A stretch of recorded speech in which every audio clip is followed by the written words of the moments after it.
अस्सलाम वालेकुम दोस्तों, अल्लाह पाक उमेद आहे तो खुश हूंदो मुस्कुराईंदा रहंदा हूंदो। जी हा दोस्तों, अॼु असां ॻाल्हि कंदासीं ड्रामा सोप सीरियल ज़हर ज़िंदगीअ जे 311 किस्त जे बारे में।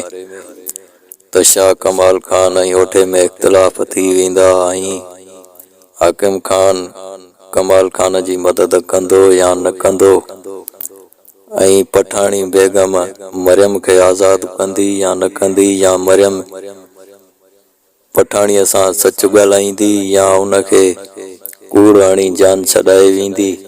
त जी हा दोस्तों, इहो सभु कुझु तव्हांखे ॿुधाईंदासीं हिन वीडियो में। अगरि असांजे चैनल खे सब्सक्राइब न आहे कयो त महिरबानी करे सब्सक्राइब ज़रूरु कयो ऐं घंटीअ जे बटण खे ऑल कयो, जीअं असांजी हर अचण वारी ड्रामनि जे बारे में ॼाण तव्हां ॿाहिरनि ताईं सभ खां पहिरियां पहुचे।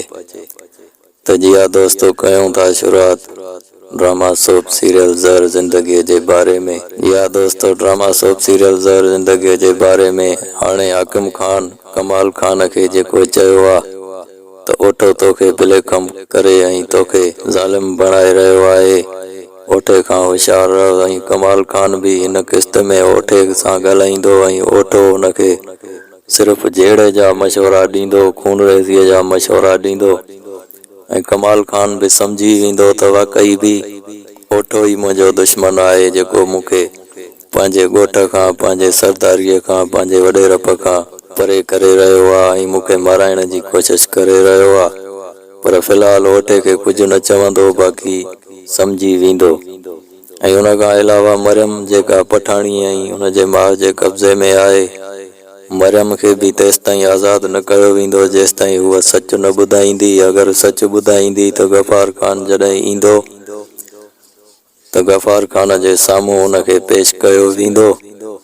त जी हा दोस्तों, अगरि असांजी वीडियो तव्हांखे सुठी लॻी आहे त असांजे चैनल खे सब्सक्राइब न आहे कयो त सब्सक्राइब ज़रूरु कयो ऐं घंटीअ खे ऑल नोटिफिकेशन कयो ऐं कमेंट कयो। वॾी महिरबानी। वरी मिलंदासीं तव्हां सां ॿियो वीडियो में। त रखिजो पंहिंजो ख़्यालु। अल्लाह हाफ़िज़।